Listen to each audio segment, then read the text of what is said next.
Hi guys, welcome back to the channel. Today we have the Hyundai Ioniq 5 on review with us, and today's version of the Ioniq 5 is actually the prestige model. So essentially it's the base model, and despite being the base model, the car does come with quite a lot of nice little features that you will find on higher end models from other makes and models. So really interesting review today, and of course not to mention this is proudly made in Singapore, so a little bit of a patriotic moment for us as well, because we help contribute to this interesting new car that is on review. Aside from that, we're going to check out the exterior today, jump inside, check out its interior, and then of course take the car for a drive. But before we do all that, if you're a driver in Singapore looking to renew your insurance because it's that time of the year, check out the link in the description box. We've got some very competitive insurance quotes for you to check out. They're free to inquire, so please check them out if you require an insurance renewal quote. With that, let's get on with the review. Alright, so jumping straight into the review, this is the exterior of the Ioniq 5, and it's got some really peculiar dimensions, so to speak, because it's styled like a hatchback, but honestly, it's sized a bit more like a compact SUV. So a little bit of a illusion there, so to speak, because when you see the absence of a tail, you see the overall shape of the Ioniq 5, you think it's going to be a small car, but actually it's not. It's actually pretty sizable inside. So this is the exterior. As you can see, very modern, a lot of clean edges, and at night when you turn on the lights, maybe actually let me turn on the lights for you right now and check out the design. Let's see.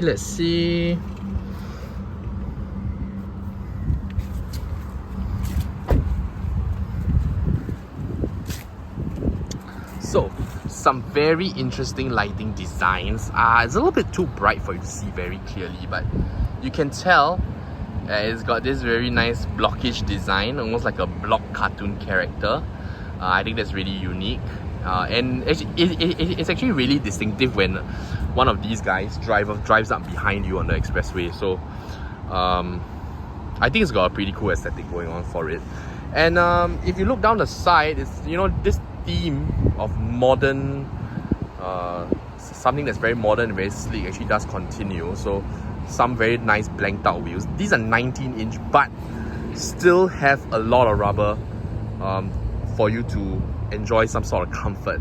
Along the side here, you can see. And then at the rear, you've got some very modern touches with the lights as well. So almost like a pixel design in terms of the rear lights, like a digital cartoon character, so to speak. I'm going to show you the boot because I've had the chance to play some golf with this car. So later on in the review, you'll see that the interior space is actually pretty decent. In terms of the rear, the boot space, it will fit one adult golf bag, and of course my kids' golf bag as well, but it is on the tight side, and it is a bit awkward fitting the bag into the boot, as you can see. So you've got some edges that have to rest on things like that. Not the most conducive car for you to carry golf bags in, but I don't think that golfers are the primary market for this car. I would think that people who prioritize cabin space and comfort are probably the target market for this car. So this is just something that, you know, I experienced myself with my golf bag, so I just thought I'll share it. But if you don't play golf, then you don't really have to care about what I'm saying. Okay, so this is the exterior of the car. I think if you're into it, you're into it. If you're not, you're not. But I think it's a pretty cool looking car. I think it's better looking than the Ioniq 6, if I'm being very honest with you. And I think it's got quite a lot of presence on the road because of its cool headlights and tail lamp designs. But with that, let's jump inside the car and check out whether or not the interior is as cool as the exterior. Alright guys, so welcome to the cabin of the Ioniq 5, and this is the cabin, and generally speaking it's got a pretty clean aesthetic to the car. I personally like the fact that I've got this really nice open space here. Basically there isn't really a center console in this car that cuts across to the dashboard. So actually as I'm driving, I'm actually able to put my leg out here, which I kind of enjoy. So it kind of adds a element of roominess to the car, which I feel is quite pleasant. What I'm not so keen on though is the fact that the infotainment units and the digital driver's display are housed in this sort of white casing, so to speak. And I'm just wondering why it's white in color, because the rest of the car is black. So it feels a little bit like an afterthought, if I'm being completely honest. I don't really like the look of it. It would be pretty cool if the entire interior was white and then they had a white infotainment unit. I think that would look pretty nice, but now it's just kind of like the only white thing in the entire dashboard and driver's cockpit. So it does stand out a little bit, and I'm not so sure that it's the right aesthetic. But aside from that, let's talk about functionality. So in terms of the infotainment unit, so of course you can access all your different menus from here. You can access your CarPlay, Android Auto as well, and then all your temperature settings are actually separate on this console below here, which I think is quite useful because you can quite effectively access your climate control features. And these are all sort of touchscreen. No haptic, doesn't vibrate, but nothing fancy or unexpected here. I think everything is very well laid out. You do have some shortcut buttons to your map, your navigation, your media source, your frequency tuning for your radio station, and then of course your camera as well. Start stop button is right here, and then down in the middle here you've got 2 cup holders along with USB ports. You got more USB ports in front, and then one thing that's really quite nice is actually this massive center bin that's sort of open. So most days when I'm out and about, I carry this sort of pouch that I keep my wallet, my phone, my car keys in. And generally speaking, I don't really have a place to put it other than the driver's, or rather the passenger seat. If not, means I stuff it between my own seat and the door. But with this particular center bin, I realized that it's actually very convenient to just put my stuff there. So huge fan of that. And then inside your armrest, you actually have more storage as well. Steering wheel wise, this is the latest generation Hyundai steering wheel. You don't get any sort of Hyundai emblems, you just get the 4 dots. And then of course you do have your multifunction selections here, along with your pedal shifters, which in the case of an EV is used to toggle your regenerative brake settings rather than your gear.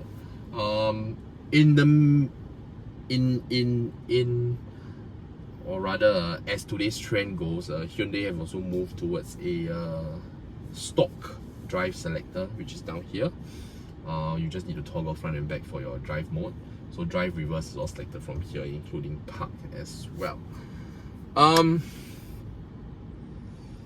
My overall thoughts about the cabin are that it's functional, no doubt. I don't think you can really find much fault with the interior, but it does look a little bit plain in its black leather setup. I'm not sure it's the most futuristic cabin, to be very honest, and I think a car that looks this modern on the outside probably could do with a little bit of a nicer interior. But before I forget, for those of you who are particular about ventilated seats, even the base model comes with ventilated seats as standard. So that's a huge selling point for those who are, and I know there are people who are really particular about having ventilated seats. But enough about that. Let's jump into the rear of the car, check out how the car is to be like in the back seat. Let's go.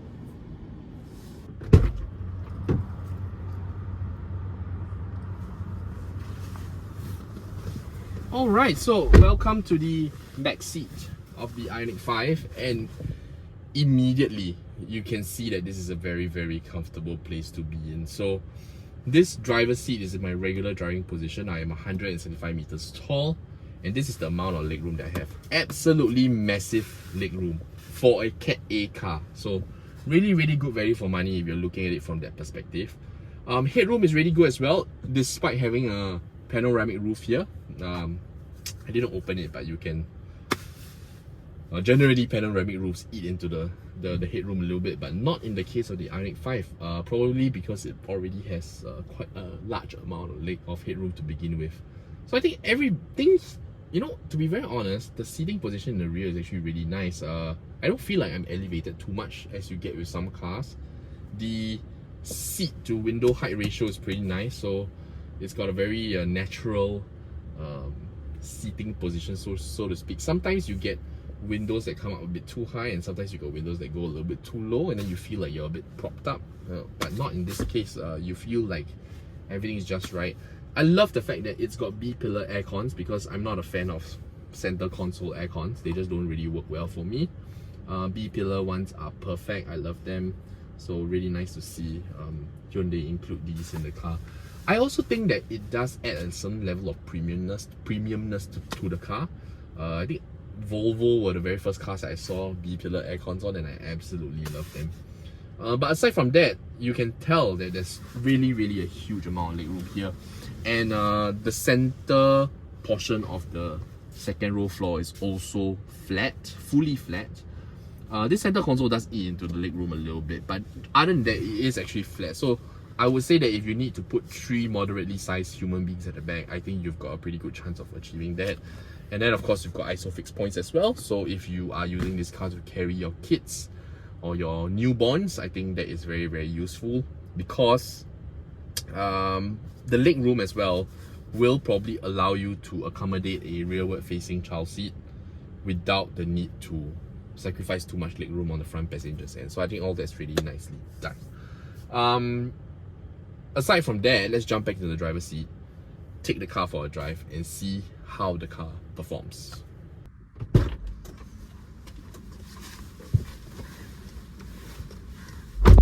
Alright guys, so back in the driver's seat of the Ioniq 5.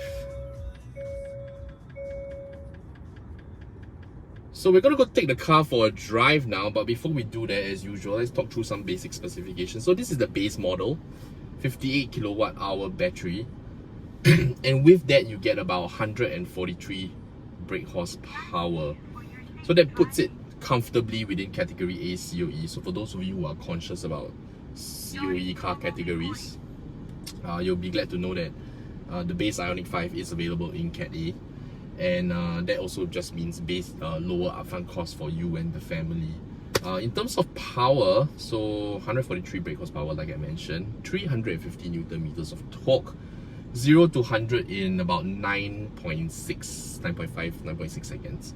And that's actually a really nice conversion if you think about the yield between the battery pack and the amount of power that's available. Because I think there are plenty of CAT A COE EVs out there with much less or much lower torque figures than the Ioniq 5 will offer. So I think off the bat, that's a really nice combination or setup, because you don't have to have a car that has a huge ass battery pack, but you still get a good amount of torque in terms of you know, power. So driving wise, this car utilizes a driving stock selector, so it's down here by my right hand. So we tilt it forward, of course, to put it in the drive. Generally speaking, this car, the Ioniq 5, I feel it drives, like, although the car looks fairly big, you know, in terms of height and everything. I was just, you know, over the weekend as I was driving the car, I was just trying to notice what sort of height it has in comparison with other cars. So it generally has the same height as most compact MPVs. So like if you compare it with like a C4 Grand Picasso or like a 2 Series Grand Tourer, the Ioniq 5 has this height that's actually pretty similar to that. So definitely higher than your average, or taller than your average sedan. Of course, you know, how high you feel in terms of the seating position, I guess that still boils down to what sort of chair configuration or seat configurations you decide to end up with. Like you can sit pretty low in the car if you want to. But generally speaking, I would say that I feel like the car is pretty roomy. I've got a huge amount of headroom even when I'm driving. I absolutely love the empty space here actually. Some people don't like it, but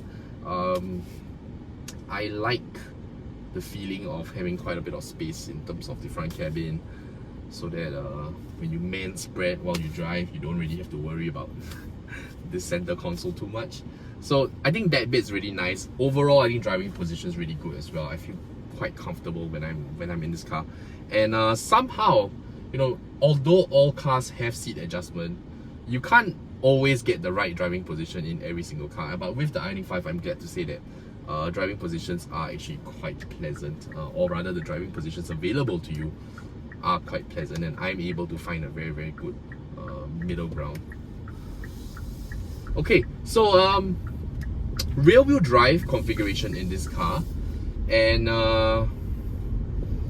that's generally supposed to be a good thing for handling. And I would say that when you do chuck the Ioniq 5 around corners, it does kind of hold its own.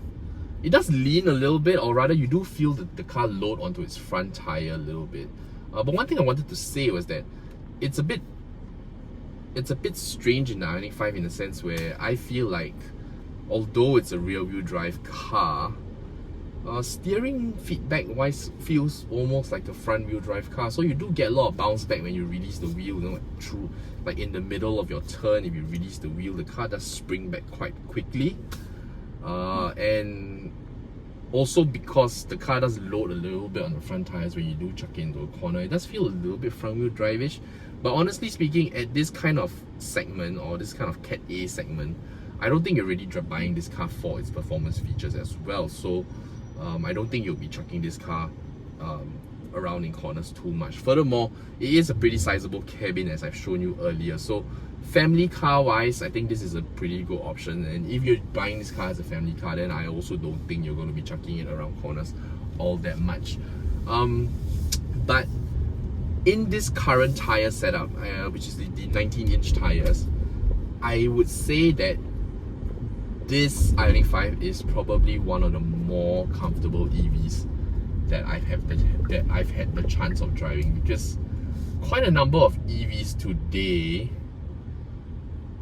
you know, to keep up the appearance of the car as well, you know, they put extremely large tires and extremely low profile tires on the car. And of course that's really good from an aesthetic standpoint because it makes the car look very sporty, but it does make the car feel very, very jumpy, especially around roads like that where you have a lot of road works, unevenness going on, a lot of road patching. The car does feel a little bit jumpy, but I must say that the Ioniq 5 feels quite composed. Perhaps that's also down to the fact that it does have multi-link suspension even in the rear. So not a torsion beam, which is probably the more common option if you look at cars around this price point, or cars that are, you know, perhaps more entry level. The Ioniq 5 is already fitted with multi-link suspension, and you do feel that there is a difference in the way it rides. So comfort wise, I think Ioniq 5 definitely gets a thumbs up from us. Fairly fond of it. Wow, so many heavy vehicles today. Okay, one of the things I really like about driving in the Ioniq 5 as well is the fact that it has, of course, pedal shifters for you to choose your regenerative braking settings. And I think in the Ioniq 5 we have 4 different settings. So you have iPedal, which is essentially Hyundai's version of one pedal drive. So you can use this without your brakes. It will slow the car all the way down.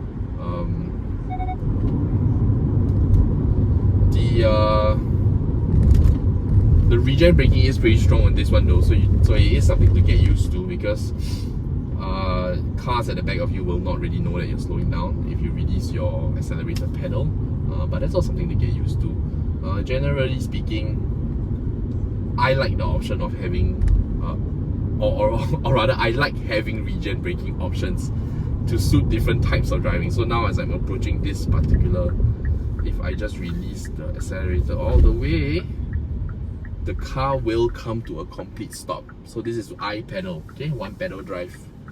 If I'm not so keen on this, if I just want regenerative braking, strong levels of it, but perhaps not all the way to the point where it stops the car, I can bring it down to level 3. which also offers strong regenerative braking, like I said.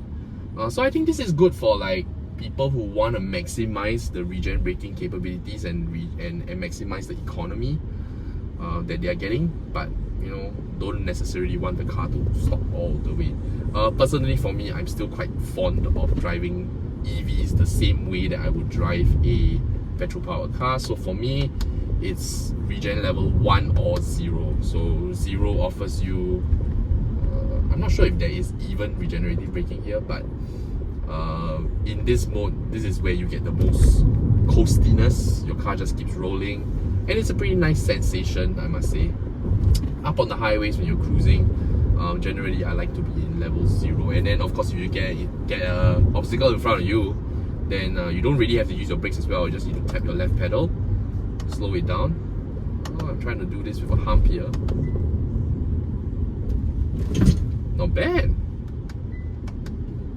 And as you head off again, you can bring it back to level 0. So basically, you can use the pedals as sort of your braking device, you know, obviously, provided you're not in an emergency situation. And I think what this does for the driver is it allows you to capture as much regen braking as possible, as opposed to using your brake pedal. And then of course, you also minimize wear and tear on your brake pedals, which I think is part of the appeal of buying EVs in the first place, right? Because you have supposedly a much lower level of wear and tear, not just because of the absence of engine and the absence of a transmission, but also in terms of your hardware, like for example your brake pedals and your brake rotors. So if you can do this diligently, drive the car in a manner where you're using regenerative braking instead of stepping on your brake pedal, then I think you can derive quite a high level of efficiency from the car, on top and above of the fact that, you know, operating and maintaining an EV is already supposedly cheaper than a petrol car. One thing I found quite annoying about the car is the fact that it's a lane keep assist. It's a little bit intrusive. So generally, if you're driving on the highway, you don't really have too much of a problem. But what I've discovered was that if you're driving like a little bit faster on a sort of a windy road, the lane keeping assist can force you in the opposite direction quite violently, and in that sense, it's a little bit intrusive. I'm pretty sure you can turn it off, but just something to take note of if you're driving this car. You do have to be quite careful with the lane keep assist. It will force you in a direction that you may not necessarily want to go, which can be pretty scary for some drivers. But as a general rule of thumb, you should be trying to keep your own lane anyway. Yeah, but you know, to kind of round off the experience, I think the Ioniq 5, this base model, offers consumers a very, very nice balance between having a CAT A EV, which means lower purchase costs, in a sense lower charging costs as well, because you don't have such a huge battery to charge up, and that also translates to lesser charging times, because a full charge on a 22 kilowatt hour charger will probably just take slightly over an hour, whereas if you're using say like a 50 kilowatt DC fast charger, probably takes like, you know, it probably takes much lesser time than it would to charge a car that says that is about 70 or 80 kilowatt hours, or has a 70 or 80 kilowatt hour battery pack. So those are all things to consider. And then you couple it with the fact that it's got pretty good amount of space interior cabin wise. The boot not so much, but in terms of interior cabin space, I think it's really, really well done. Quite a comfortable ride, as I've pointed out. You combine all of this, and I think you got a very effortless car to operate on a day-to-day basis. So very, very fuss-free driving experience, I would say. So well done to Hyundai for that. I think this is a really pleasant car to look at if you're looking at a EV in the CAT A COE category. Now, if there are things about the car that I've missed out on, things you want to know about, please put your questions in the comment section below. We'll do our best to answer those questions. And if you have enjoyed this review or found it useful in any way, please consider giving this video a like, subscribing to the channel, because we've got new reviews coming out every single week. It will be wonderful for you to join us for that. And before we go, if you're a driver in Singapore and you're looking for a insurance renewal quote, because it's that time of the year, we've got some pretty competitive quotes for you. So please check them out, or check out the link in the description box if you need an insurance renewal quote. It's free to inquire, and we've got some very competitive quotes. So honestly, no harm for you to check out the link as well and get a quote from us. Otherwise, if you're looking to sell your used car, maybe because you want to buy an Ioniq 5 now, you can also hit us up with the other link in the description box. We will also be able to get you a very competitive quote for your used car. And if not, as usual, please take care of yourself, stay safe, and we'll see you next time. Bye bye.